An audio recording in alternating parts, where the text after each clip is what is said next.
एक साल पहले अपना मैंने बोर्ड एग्जाम दिया, परसेंटेज में कमी आ गई, मेरे मार्क्स कटे, तो हम दोनों को लेट हुआ। कहते हैं ना यार कि ऐसे कोई तीर चला देता है तो डायरेक्ट तीर आके लगता है और कुछ बोल नहीं पाते हैं, तो आई वाज लाइक, तो मेरी जो सबसे बड़ी मिस्टेक थी वो थी नमस्ते सभी, नमस्ते सभी, दिल से है ये नमस्ते। नमस्ते सभी, नमस्ते सभी, दिल से है ये नमस्ते। नमस्ते सभी, नमस्ते सभी, दुनिया के हर कोने में नमस्ते सभी। नमस्ते सभी, नमस्ते उस किनारे से जहाँ फूल खिले। हम दिल से आपको कह रहे हैं नमस्ते सभी। नमस्ते सभी, नमस्ते सभी, चलो हम हाथ से हाथ मिलाएं। क्या आपके भी बोर्ड एग्जाम स्टार्ट हो रहे हैं? हाँ क्या आपकी भी डेट शीट आ चुकी है? हाँ क्या आपको भी बोर्ड एग्जाम में ऐसी गलतियां करने से बचना है जो आपके मार्क्स को कम करवा सकती है? अरे हाँ भाई हाँ। तो इस वीडियो को एंड तक जरूर देखिएगा और लाइक शेयर सब्सक्राइब सब कर दीजिएगा। हेलो गाइस, तो आज से लगभग मैंने ऑलमोस्ट एक साल पहले अपना मैंने बोर्ड एग्जाम दिया था, जिसमें मैंने कुछ ऐसे अपनी मिस्टेक की थी जो मेरे बहुत ही ज़्यादा मेरे लिए बहुत ज़्यादा कहते हैं ना बुरी साबित हुई थी, जिसकी वजह से मेरे बहुत ज़्यादा मार्क्स यानी कि परसेंटेज में कमी आ गई थी। तो ऐसी कौन सी मिस्टेक थी वो और उन सब चीज़ों के बारे में मैं आज आपको इस वीडियो में बताऊंगा, लेकिन मैं आपको डायरेक्ट कहूँ कि ये मेरी मिस्टेक थी। तो मतलब कुछ मज़ा नहीं आएगा, आप मज़ा की बात नहीं है, लेकिन तभी आप उसको इतना सीरियस नहीं लोगे। तो मैंने सोचा कि आपको ये पूरी जो मेरे साथ सिनेरियो हुआ, जो भी सिचुएशन हुई, उन पूरी सिनेरियो, उस पूरी सिचुएशन, उस पूरी बेसिकली कहूँ तो डायरेक्ट एक जो स्टोरी है उस समय की, वो मैं आपको सुनाऊँ। तो आज मैं आपको इस वीडियो में पूरी वो स्टोरी सुनाने वाला हूँ और पूरा वो स्टोरी मैं आपको सुनाऊंगा उस समय मेरे साथ क्या हुआ, ऐसा क्या हुआ जिसकी वजह से मैंने ये अपनी ये मिस्टेक की और इस मिस्टेक का मुझे जो इतना बड़ा कहते हैं ना सजा मिलती है, वो ऐसा क्या हुआ। वो पूरी स्टोरी देखने के लिए इस वीडियो को एंड तक जरूर देखिएगा और बस स्टार्ट करते हैं।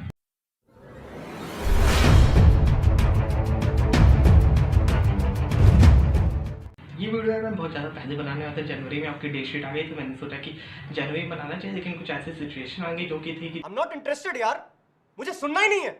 तो स्टोरी को स्टार्ट करते हैं। और सबसे पहले मैं आपको समझा देता हूँ स्टोरी, मेन स्टोरी के पहले कहीं का प्लॉट बता देता हूँ, इसमें जितने कैरेक्टर उन सबके बारे में बता देता हूँ। तो बेसिकली इसमें 3 मेन कैरेक्टर होते हैं, एक हूँ मैं, एक है मेरा फ्रेंड। तो देखो मैं अपने फ्रेंड का नाम बिना उससे पूछे दे नहीं सकता, तो मैं उसका नाम ले लेता हूँ, उस मतलब अपने फ्रेंड का जो कैरेक्टर उसका एक नाम दे देते हैं। ओके, उसका नाम मैं देता हूँ काजू। तो उसका नाम है आपसे काजू। ओके, पूरी वीडियो में मैं अपने फ्रेंड का नाम कहूँगा काजू, क्योंकि उसका नाम के से स्टार्ट होता है, काजू भी के से स्टार्ट होता है, तो हल्का सा रिलेट करने में आसानी होगी। स्टोरी में बेसिकली 3 लोग हैं, एक मैं हूँ, एक मेरा कोचिंग का फ्रेंड है, जो हाँ कोचिंग का फ्रेंड है जिसका नाम है काजू, तीसरा जो कैरेक्टर है वो है मेरे कोचिंग के टीचर। तो बेसिकली बस यही 3 कैरेक्टर है। मैं आपको मेन कहानी का हल्का प्लॉट बता देता हूँ। तो मैं जहाँ पे रहता हूँ, तो मैं बेसिकली आज से लगभग ऑलमोस्ट 2 साल पहले अपने मैं क्लास 10 में आया था। तो क्लास 10 में आते ही मैंने मुझे चाहिए थी कोचिंग, क्योंकि मैं जहाँ पे पहले कोचिंग पढ़ता था, तो वहाँ पे जो मैम कह लो या दीदी कह लो जो मुझे पहले पढ़ाती थी 9 तक, वो सिर्फ 9 तक ही पढ़ाती थी। मुझे 10 में एक नया कोचिंग ढूंढना पड़ा जहाँ पे मैं जाके पढ़ सकूँ। मेरी मम्मी तो उन्होंने हमारे घर के जस्ट बगल में 2-3 घर छोड़ के दूसरी लेन में, दूसरी अपोजिट साइड एक मेरे जो एक सर रहते थे, वो कोचिंग पढ़ाते थे। तो वो बेसिकली यंग है, तो ऐसा मत सोचना कि 30 या 40 साल की उम्र है, ऑलमोस्ट 25 साल की उम्र होगी उनकी भी। तो वो मतलब कोचिंग पढ़ाते थे। तो वहीं पे जाके हम लोग, मम्मी ने बात की और हमारी जो कोचिंग थी वो लग गई। तो हम उनका घर भी पास में था, तो मेरे अच्छा था कि मुझे ज़्यादा दूर ट्रैवल करके नहीं जाना होगा कोचिंग। तो जस्ट उनके घर के बगल में था एक और लड़के का घर जो था काजू। तो काजू भी जस्ट उनके घर के बगल में रहता था, वो उसका ही घर मेरे घर से बहुत पास था, पास के जस्ट सामने ही था। तो मैं जाके आराम से उससे कभी भी मिल सकता था। तो मैं और काजू मिले इस कोचिंग की वजह से। उसके पहले पता है मैं ना उससे आज तक कोई देखा भी नहीं था। मैंने उससे जब हमारी फ्रेंडशिप हुई तो मैंने उससे पूछा यार कि कितने साल से तुम यहाँ रहे हो। तो उसने कहा था ऑलमोस्ट शायद 1-2 साल से रह रहा है। तो लेकिन मैं उसके आज के पहले कोचिंग के पहले मैंने उससे कभी देखा भी नहीं था। सोचा भाई मैंने उन सर से हमारी ज़्यादा बातचीत होती नहीं नहीं थी, लेकिन जब से कोचिंग हुई तब से हल्का सा हमारा रिलेशन बनने लगा और मैं और काजू भी फ्रेंड बन गए अच्छे से उस कोचिंग की वजह से। तो मैं और काजू बताए तो हमेशा से हम लोग कोचिंग में, क्योंकि 10 में नए गए थे तो अच्छे से हमारा हर चीज़ होता था। कोचिंग में और भी बच्चे थे तो उन्हीं के घर पे, बेसिकली सर के घर पे हम लोग जाके पढ़ा करते थे और भी बच्चे आते थे उस समय टाइम पे। और उस समय बेसिकली बताओ तो मैं और काजू कोचिंग में कंपैरेटिवली ज़्यादा एक्टिव थे पढ़ाई को लेकर। तो काजू हल्का तेज तरार टाइप का लड़का था, लेकिन मैं हल्का था इंट्रोवर्ट टाइप का, आप कह सकते हो। तो ज़्यादा बातचीत होती नहीं थी। मेरे और काजू में एक अच्छी सी बॉन्डिंग हो गया, अच्छा सा हमारा फ्रेंडशिप हो गया। तो फिर हम लोग अच्छे से फ्रेंड्स बने, फिर क्योंकि बगल बगल में रहते थे तो हमारा ऐसा होता था कि मैं कभी उसके घर जाके पढ़ रहा हूँ, वो कहीं मेरे घर आके पढ़ रहा है। तो हम लोग स्टार्टिंग से ही 2 सब्जेक्ट पे सबसे ज़्यादा ध्यान दे रहे थे, एक था साइंस, एक था मैथ्स। क्योंकि क्लास 10 में हमारे बेसिकली थे 6 subject, English, Hindi, maths, science, computer और SST। तो मैं और काजू बेसिकली मेजॉरिटी हम और सब्जेक्ट पढ़ते थे, लेकिन कोचिंग में 2 सब्जेक्ट पढ़ाए जाते थे तो हमारे 2 सब्जेक्ट पे ज़्यादा फोकस था, एक था मैथ्स और एक था साइंस। तो मैंने आपको पूरा प्लॉट समझाया, अब आगे बात करते हैं और अपनी मेन स्टोरी पे आते हैं जिसकी वजह से मेरे मार्क्स कटे।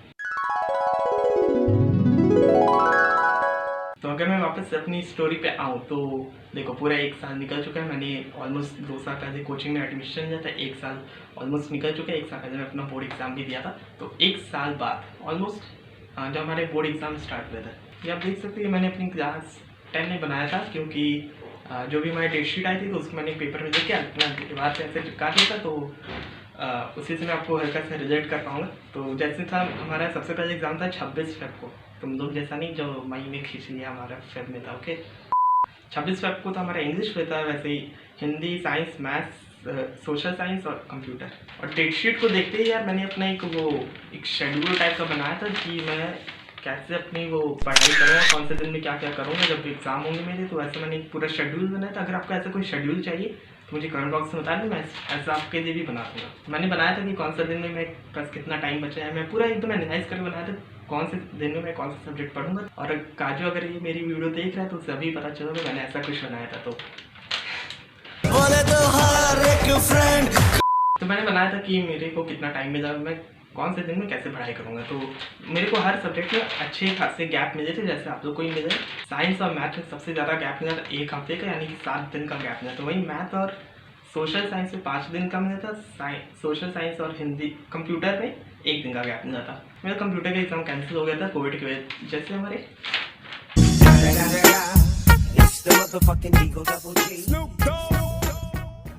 मेन मिस्टेक मैंने की थी वो मैंने की थी अपने मैथ्स के एग्ज़ाम में। तो मैथ्स के एग्ज़ाम में से पहले मैं आपको हल्का सा ऊपर का बता देता हूँ, यानी कि पहले के एग्ज़ाम का बता दूँ। तो मैंने इंग्लिश का एग्ज़ाम दिया था, तो इंग्लिश का एग्ज़ाम यार मेरा सच बताऊँ ऑनेस्टली कह रहा हूँ बहुत अच्छा गया था, क्योंकि मैं बहुत ज़्यादा डर रहा था, क्योंकि पहला एग्ज़ाम था यार, पहला ऐसा बोर्ड एग्ज़ाम मैं दे रहा था क्लास 10 में। तो मैं बहुत ज़्यादा डर रहा था। डर होना चाहिए। अरे तू जा रही, लेकिन इंग्लिश का एग्ज़ाम बहुत अच्छा गया। उसके बाद आया हिंदी का एग्ज़ाम।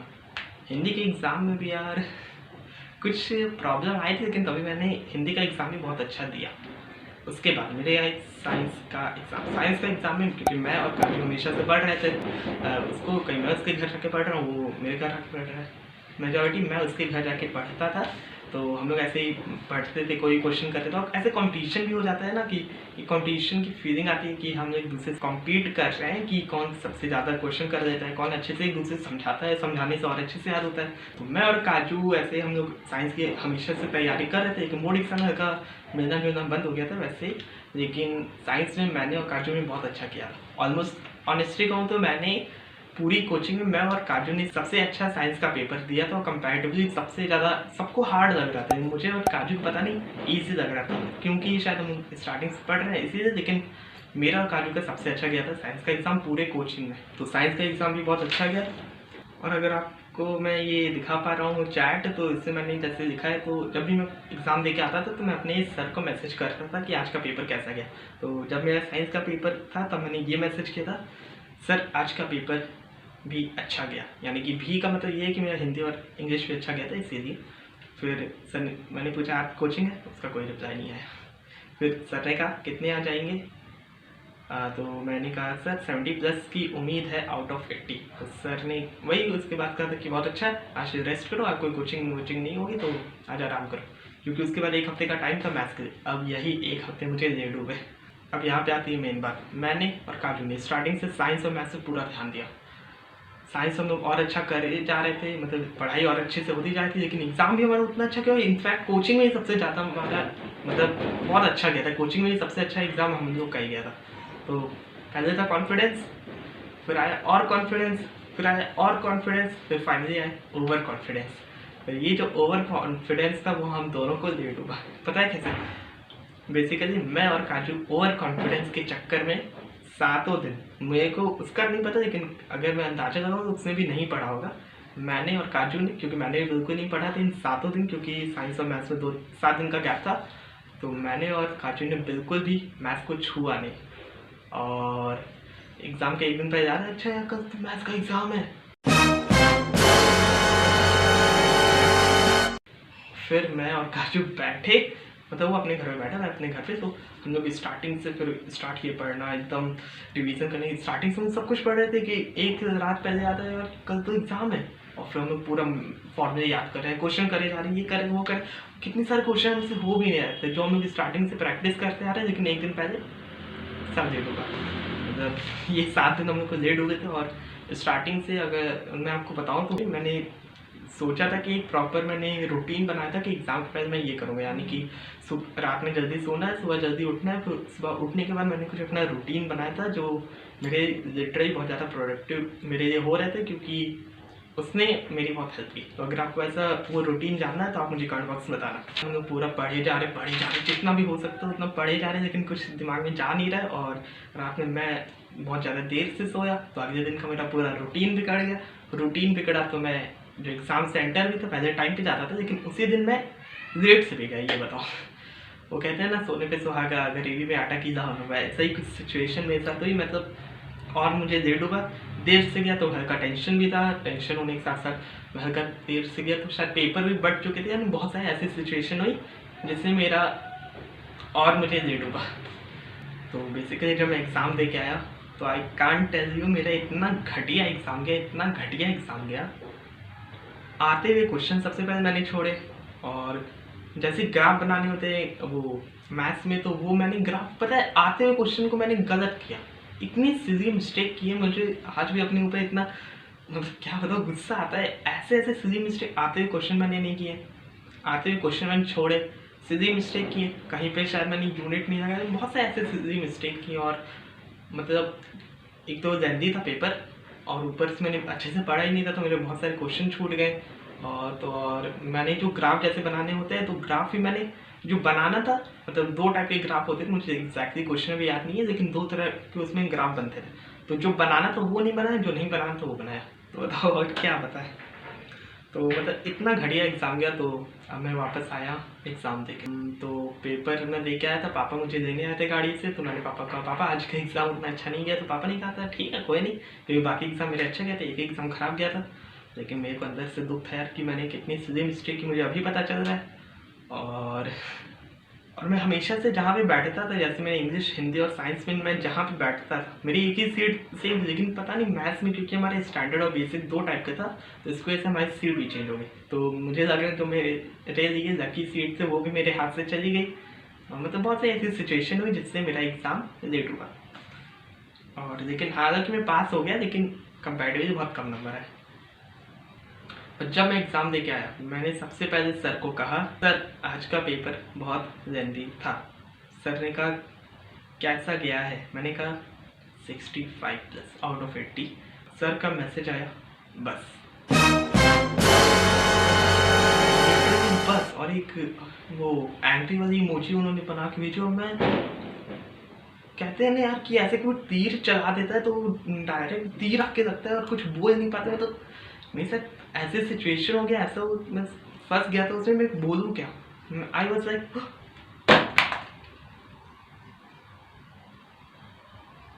लिटरली मैं कुछ बोल नहीं पाता। ऐसे कोई तीर चला था, आप कैसे लगे, तो वैसे ही मेरे अंदर वैसा कुछ है, मैं कुछ बोल नहीं पा रहा हूँ। सर का आया बस मैसेज बस। सर ने नहीं पूछा कैसा एग्ज़ाम में कैसा आया था क्वेश्चन, हार्ड आया, इजी आया, कितने क्वेश्चन किए, कितने छोड़े, कैसा, मतलब कुछ और नहीं पूछा, बस। आई वॉज लाइक यार ये क्या हो गया, और मैं कुछ बोला नहीं हूँ, मैं कुछ बोल भी नहीं पा रहा था, ऐसे ही मेरी उस समय सिचुएशन हो गया। आई कांट टेल यू, मेरे को लिटरली नहीं पता मैं अभी आपको अच्छे से एक्सप्लेन कर पा रहा हूँ कि नहीं, लेकिन मेरी उससे जो सिचुएशन थी बहुत ही ज़्यादा ख़राब थी। अगर आप देखोगे तो 12 मार्च को मैंने ये मैसेज किया था, क्योंकि 12 मार्च को मेरा एग्ज़ाम था मैथ्स का, और उसके बाद जब से सर का मैसेज आया बस मैंने कुछ बोल ही नहीं पाया। फिर मैंने अगला जो मैसेज किया था 5 अप्रैल को, तो जस्ट इमेजिन मेरी क्या सिचुएशन थी यार, मैं अभी आपको एक्सप्लेन भी नहीं कर पा रहा। उसके बाद मैं चला गया बेसिकली डिप्रेशन, नॉट डिप्रेशन, मतलब बहुत ज़्यादा अंदर से यार गिल्ट होने लगा, दुख होने लगा कि यार मैंने ऐसा कुछ किया क्यों। 7 दिन थे, सोचो 7 दिन में मैं कितना अच्छा कर सकता था, लेकिन वही मुझे लेट हुआ। और मैं था, इसके आगे कहानी बताऊँ तो मैं था बहुत ज़्यादा गुस्सा नहीं दुख में। और दोपहर का टाइम था, मैं चला गया ऐसे ही, एक पार्क है तो वहाँ पे मैं हमेशा जाता था साइकिल चलाने, तो जब भी मैं ऐसा कुछ होता था तो हल्का सा माइंड को फ्री करने में वहाँ चला जाता था। तो मैं गया पार्क में हल्का फुल्का टहला, सोचा, और गिल्ट हुआ, दुख हुआ, रिग्रेट हुआ बहुत ज़्यादा मैं कि ऐसा मैंने क्यों किया। और फिर जब मैं वापस आता हूँ, जस्ट इमेजिन रास्ते में मुझे कौन मिलता है, काजू मिलता है। अब मैंने सोचा यार कि मैं साइकिल चलाते हुए आ रहा हूँ, वो मतलब एक जगह पे बैठा हुआ है, तो मैंने उससे पूछा कि तुम्हारा एग्ज़ाम कैसा गया। मुझे लगा उसका तो बहुत अच्छा गया होगा, मेरा अच्छा नहीं गया। फिर मैं वापस आ रहा हूँ, वो एक जगह साइड में बैठा हुआ है पार्क के सामने, और मैं ऐसे साइकिल चलाते हुए आ रहा हूँ, दूसरा पार्क था वो। तो बेसिकली जब मैं वापस आ रहा हूँ तो एक जगह वो साइड में रोड के किनारे ऐसे ही कहीं बैठा हुआ था, तो वहाँ पे सीढ़ी बनी हुई थी, तो मैं साइकिल चलाते हुआ आ रहा हूँ, मेरे सामने बैठा है। मैंने सोचा क्या बोलूँ इसे, और मैंने जब मेरे को लगा कि यार इसका पेपर बहुत अच्छा गया होगा, क्योंकि ये बहुत ज़्यादा स्टार्टिंग से पढ़ता आ रहा है, इसने भी पढ़ा होगा अच्छे से। लेकिन जब मैं उससे मिला, उसका चेहरा देख के मुझे लगा 1 मिनट, इसके चेहरे का रंग देख के मुझे नहीं लगता इसका पेपर अच्छा गया। तभी मैंने पूछा हल्का, मेरे को लग रहा था कि यार कहीं हो सकता है ऐसे ही बनाया हुआ मुँह, क्योंकि उसके पैर में मैंने देखा हल्का चोट लगा था, मुझे लगा हल्का उसका दर्द कर रहा होगा पैर, इसीलिए उसका मुँह ऐसा है। मैंने पूछा कैसा गया, उसने कहा 1.5 रुपये, मतलब ऐसा उसने हमारे बीच कन्वर्सेशन हुई कि उसका भी पेपर खराब गया। और क्यों गया, सिंपल सा कारण था, ओवर कॉन्फिडेंस। हम लोग को स्टार्टिंग से कॉन्फिडेंस था, फिर इंग्लिश का एग्ज़ाम अच्छा गया, हिंदी का भी अच्छा गया, और कॉन्फिडेंस आया। फिर हमारा साइंस का एग्ज़ाम गया और कॉन्फिडेंस आया। हम लोग को फिर हमारी कोचिंग में भी सबसे ज़्यादा हम दोनों का ही पेपर अच्छा गया और कॉन्फिडेंस आया। फिर हम लोग का जो 7 दिन मिल गया कि 7 दिन में तो यार फोड़ देंगे, आराम से कर देंगे। फिर आया ओवर कॉन्फिडेंस। अब ये ओवर कॉन्फिडेंस से हम लोग को लेट हुआ, तो मैंने उससे पूछा, उसका ही पेपर बेकार गया था और इसके पैर पे भी चोट लगी थी, मतलब इतनी ख़राब सिचुएशन उसके साथ भी हुई थी। तो फिर मैं उसके घर गया, हम लोग मिले, फिर बातचीत हुई, तो उसने कहा कि उसने बहुत ज़्यादा सिली मिस्टेक की, उसने भी पूरा 1 हफ्ता शायद पढ़ा नहीं था, और ऐसे ही कुछ बातचीत हुई, मुझे याद नहीं बेसिकली 1 साल पहले। तो फिर उसने मुझे अपना पेपर दिखाया, क्योंकि दोनों का अलग अलग सेट था। मैं कह रहा हूँ उसका इतना ईजी पेपर आया, वो कह रहे हैं मेरा इतना ईजी पेपर आया, मतलब सेट अलग थे ना दोनों के। तो वैसे ही हमारी बातचीत हुई, हमने एक दूसरे में गुस्से में एक दूसरे के पेपर फाड़ दिए, और बस ऐसे ही होता रहा। कहीं वो मेरा पेपर मोड़ रहे, मैं उसका मोड़ रहा हूँ, तो बहुत ज़्यादा गुस्सा था। हम लोग गए पार्क में, हल्का फुल्का दूसरे पार्क में जाके टहले जो घर के पास था, और ऐसे टहल रहे थे हम लोग, और बस ऐसे ही होता रहा। और यही सिली मिस्टेक हुई इतनी सारी, सिर्फ एक चीज़ की वजह से, जो था ओवर कॉन्फिडेंस। तो मेरी जो सबसे बड़ी मिस्टेक थी वो थी ओवर कॉन्फिडेंस, वो मुझे ले डूबी, नॉट ओनली मी, काजू को भी ले डूबी। तो यहाँ पे हमारी बेसिकली स्टोरी एंड होती है, लेकिन अगर मैं आपको हल्का सा बताऊँ तो उसके बाद मेरे अंदर आई आग, जो लिटरली फायर होती है ना, वो वाली फायर आई। मैं मतलब बता नहीं सकता, इतनी ज़्यादा मेरे को लगा यार अब तो अगला एग्जाम तो मेरा SST में तो फोड़ के आना है। SST में थे 5 दिन, मैंने इतनी लग के पढ़ाई की, मतलब सच कह रहा हूँ, सबसे ज़्यादा जो मुझे लिटरली में जो सबसे ज़्यादा स्टार्टिंग से डर लग रहा था कि SST में सबसे ज़्यादा कम मार्क्स आएंगे, सबसे ज़्यादा मार्क्स मेरे SST में ही आए।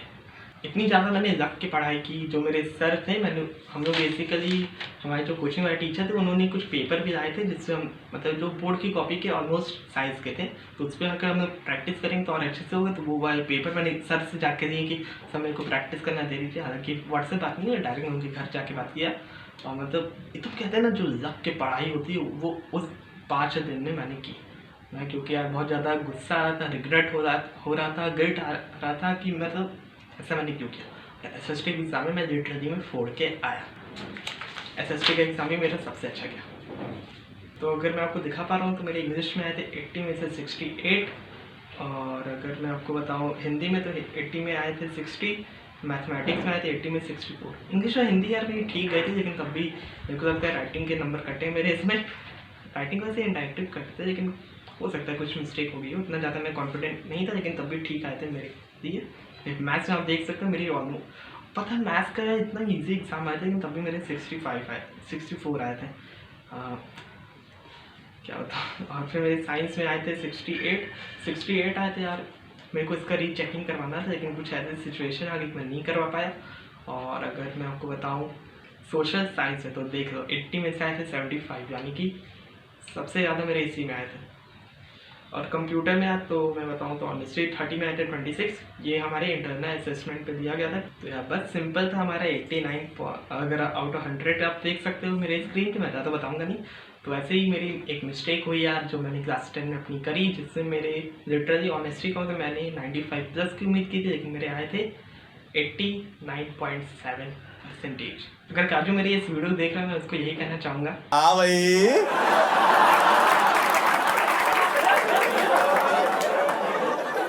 कैसी लगी आगे स्वाद। तो बस यही थी सिंपल सी मेरी मिस्टेक जो मैंने आज आपको शेयर करी। और मैंने एक चीज़ सीखी यार अपनी पूरे इंसिडेंट से कि हमारे जो ओवर कॉन्फिडेंस और कॉन्फिडेंस के बीच में जो एक फ़र्क होता है बहुत ज़्यादा, कहते हैं ना थिन लेयर का डिफरेंस होता है। बस अगर मैं आपको एकदम सिंपली कहूँ तो ओवर कॉन्फिडेंस और कॉन्फिडेंस में डिफरेंस ये होता है कि अगर आप किसी चीज़ को करने जा रहे हो और अगर आपने उसकी प्रैक्टिस की और आप करते जा रहे हो कि मेरे को इस काम को करना, और तब आपको कॉन्फिडेंस आ रहा है कि हाँ मैं इसे कर लूँगा, तब तो वो आपका कॉन्फिडेंस है। लेकिन आप उसकी आपने आज वो आप काम कर रहे हो, लेकिन जब उसकी मेन काम करने की बारी आती है और अगर आप उसके लिए प्रैक्टिस या फिर जो प्रिपरेशन होती है वो नहीं करो, लेकिन आप तब भी करो कि मैं इस काम को कर लूँगा, तो वो आपका ओवर कॉन्फिडेंस है। तो that's it for today guys. मैंने आपको सब कुछ बताया, अपनी जो मिस्टेक थी वो बताया। आई होप कि आपकी डेट शीट आ चुकी है, आपकी शायद रिवाइज भी हुई है डेट शीट, कुछ चेंजेस हुए हैं तो उसमें कुछ सब्जेक्ट्स में आपके ज़्यादा गैप होंगे, तो आप ये मिस्टेक नहीं करोगे। आप हर दिन का एकदम प्रॉपर शेड्यूल बना के आप अपने एग्ज़ाम को दोगे। कोई भी ऐसा एग्ज़ाम मत सोचना कि पहले बार में अच्छा गया तो आगे भी अच्छा ही जाएगा। अपनी प्रिपरेशन पे ज़्यादा फोकस करना, नॉट कि मेरे अच्छे गए एग्ज़ाम। ओके, ओवर कॉन्फिडेंट ना होना, यही मिस्टेक थी। और मैं उम्मीद करता हूँ कि आपको ये वीडियो पसंद आएगी। वीडियो पसंद आए तो वीडियो को लाइक कीजिएगा और शेयर करके अपने सारे फ्रेंड्स को बताइएगा जो भी अपना बोर्ड एग्ज़ाम देने जा रहे हैं, ताकि वो अपनी ये मिस्टेक बिल्कुल ना करें। हल्का मैंने आपको फन में समझाने की कोशिश की। आई होप कि आपको सब कुछ समझ में आ गया होगा। बाकी मैं मिलता हूँ आपसे अगली वीडियो में, तब तक हेल्दी रहो, हैप्पी रहो, हंसते रहो, पढ़ते रहो। जय हिंद, जय भारत। पढ़ते रहना।